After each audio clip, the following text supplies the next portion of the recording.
Yo guys, what is good? Welcome back to the Uncle Sharma channel, here for a COVID crazy episode. Yo guys, I always try to bring a themed intro when it calls, when it's needed, and this time it really is needed as a complete COVID related episode, because Inter have had pretty much a COVID outbreak in the Inter camp, and it's been a crazy couple of days. The Sassuolo match has been cancelled, or it has been, postponed to a different date, which hasn't been announced yet. Loads kicking off, fans crying of other teams, claiming that this somehow is, Inter's doing, this favors Inter. Just absolute bollocks, absolute nonsense. Yeah, first of all, let's talk about that. I've seen Juventini and Milanisti crying. How the hell does this favor Inter? Please, explain it to me in your 5-year-old logic. How does this help Inter? I've seen people claim that, oh, we had to play when there were COVID cases. Yeah, Inter had to play as well when there were COVID positives. We played the Milan derby in October when we had 6 players that were positive. A couple of weeks back, Torino Sassuolo was postponed because of the COVID cases. No one cried then, but now everyone's crying now. And then people are claiming that, oh, this is going to help Inter. Their internationals are not going off to the national teams. Now they're going to get 2 weeks camp to get ready and get focused. We've been on an 8-win streak right now. 8-win streak. Why the hell would why would Inter want to break this 8-win streak and have a 2-week break, and then now because of the international break, just break that? And just what's the reason? We've got confidence, everyone's playing well, we don't have injuries. What this is detrimental to Inter, if anything, because now D'Ambrosio was the first COVID positive case. So we talked about it in my news video last time around, and we were fingers crossed no one else does get COVID. But especially due to this new variant that's supposed to be more contagious, it was very difficult. There wasn't going to be to a few more players in the team. And then the other day it was confirmed Handanovic got it as well, and then Vrij and Vecino got it. And then yesterday Conte's staff member has got it as well, one of the backroom staff. So yeah, and I'm expecting probably a couple of more by the next couple of days. So now those guys, those players, D'Ambrosio, Handanovic, Vrij, Vecino, especially Vrij and Handanovic, those are 2 starters. Those 2 guys are going to have to self-isolate for 2 weeks. 14 days is the isolation period. Okay, D'Ambrosio and Vecino maybe are not as key to the team, but they will also have to isolate now. Vecino, very unlucky, he's only just come back from injury as well. And D'Ambrosio as well, not too long ago he came back from injury, so not great there. As we see here on the Inter official website, who released a statement when Vrij and Matthias Vecino tested positive for COVID-19 tests following tests that were taken yesterday.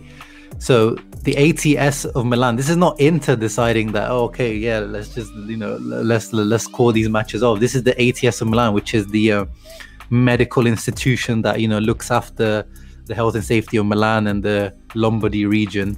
So this is, above the Serie A, Lega Serie A. When Juve fans were crying that Napoli didn't turn up to play against them, that was because their region, the medical institution for their region, the Campania region, they decided that Napoli shouldn't go and play. So these are the Serie A shouldn't be able to decide these types of things. This is about health and safety and common sense. So those things should prevail in these kind of, it's a pandemic, these kind of things should prevail in this situation. The health and safety of players and people is above everything, not about putting a Serie A above everything. So the immediate suspension of any team activity for 4 days, Sassuolo match schedule that has to be postponed, and the players are prohibited from fulfilling any call-ups to their respective national teams. Okay, that's the only positive from all of this. That there's one thing that I was already fearing. The likes of Barella, Lukaku, these guys that have played every single match with barely any rest, and then they go to the national teams and they play every single minute for the national teams as well. And other players that is still, when you go from the Inter bubble to a different bubble, you have even more chance of getting COVID. So that's the only positive out of all of this. But out of this, now they didn't even get to train as a team, so the team training could be resumed on Monday when the whole team is re-swabbed tested before the resumption of the activity. So now the last 3 or 4 days they haven't even got to train as a team, and those players that have COVID will have their personalized training. Like this is not a positive for Inter. Like this stupid logic of fans that cry and everything is like a conspiracy theory. This Lega Serie A is trying to get into the title. This title, even if they win this title, is useless because of this. It is a COVID title. It doesn't mean as much. Absolute rubbish, man. Absolute rubbish. Don't let any of these guys tell you anything. And as this tweet points out here, Inter are actually the second most affected team by COVID cases after Genoa. De Vrij, Vecino, Handanovic, D'Ambrosio, Bastoni, Nainggolan, Skriniar, Gagliardini, Radu, Young, Hakimi, Brozovic, Padelli, Kolarov. 14 players since the start of the season that have been affected or they've tested positive to COVID. So, and then we haven't missed any matches until now. So the crying is just ridiculous. As it says here on Passione Inter, personalized training at home and care for their alimentation or their their intake, their food, their nutrition. Conte is not backing down one bit. You might be at home, but you're not stopping the training, you're not stopping the hustle. As it says here, reduce da 8 vittorie consecutive in campionato. Why would they want to stop now on this cusp of being so in such good form and distraction? They don't need this kind of distraction. The next match now is the 3rd of April against Bologna, and obviously you need the team to be still ramping full, going the engines going full speed. So his staff, Conte's staff, has sent personalized training programs to do at home. Everyone will have to keep themselves in great form and look after their intake of food as well. So that's great to hear, but obviously we don't expect anything less from Conte and his staff. And speaking of Conte and his staff, I'm happy to hear someone making a good FC Inter news.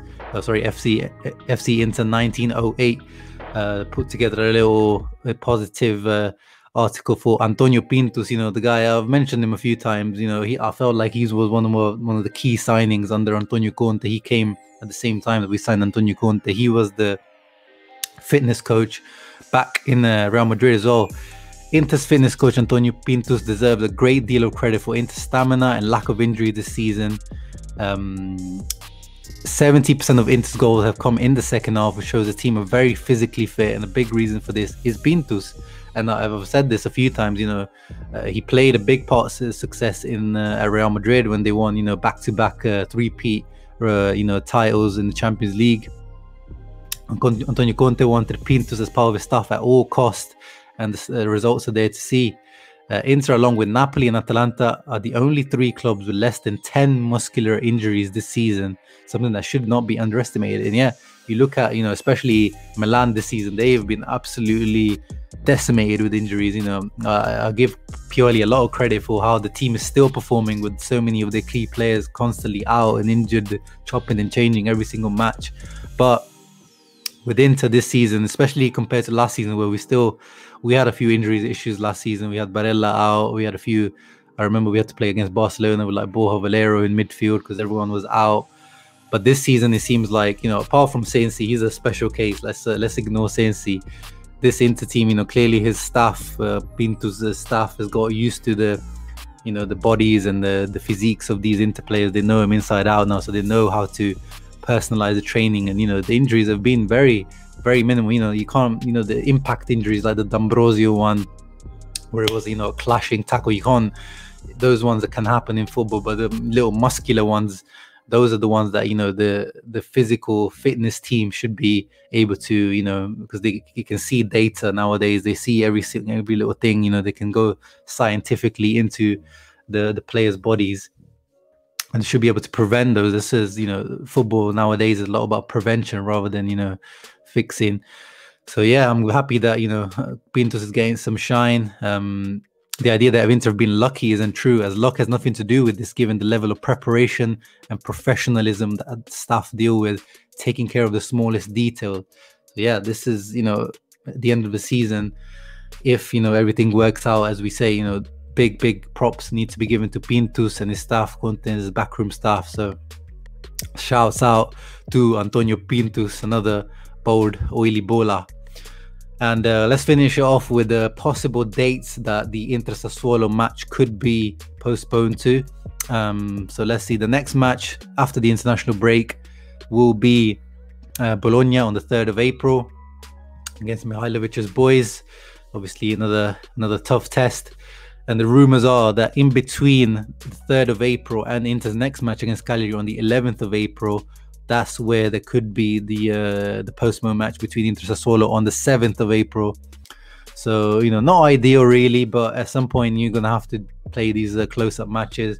So even then, you know, when people were saying that, oh, Inter now have all the advantage of not having a match every 3 days, now that's gone as well, because now this is throwing off that plan as well, because at some point Inter going to have to play an extra midweek match. You know, the midweek round is coming up already. You know, after Napoli, Inter have to play Spezia 3 days after, and then Verona 4 days after. I don't really care when it really happens. I would rather it not happen. Yeah, you don't want it to happen, you know, in this crunch period where Inter going to play Roma and Juventus. Probably, yeah, between Bologna and Cagliari is probably ideal, and then you still have a week after the Cagliari match to get ready for Napoli. So that would be the ideal scenario for me, to be honest. But yeah, guys, that was kind of my roundup of the news. It was obviously today was going to be the day where, you know, I was previewing the Inter Sassuolo match, but unfortunately not. We haven't got our beloved Inter playing this week, but not for 2 weeks. So I don't know what we're going to do in terms of content on the channel. I'm going to keep you up to date with news whenever something interesting. But I'm looking to do more content around the Italy national team because it's the international break. Italy is the national team I support. Italy is where I grew up, so I'll probably do some content around that. Hopefully you guys enjoy that. As always, guys, make sure to leave a thumbs up and subscribe. Comment down below your thoughts on the whole situation. Are you seeing the Juventini tears? Are you seeing the Milanisti tears? What do you make of all of that? What do you make of Inter's COVID situation? What do you make of Antonio Pintus? Because I saw last year there was some criticism towards him, but hoping to see some Antonio Pintus love in the comments below. And as always, guys, subscribe if you haven't, as I said, leave a thumbs up, and Forza Inter always. And I'll see you for the next one. Ciao ragazzi.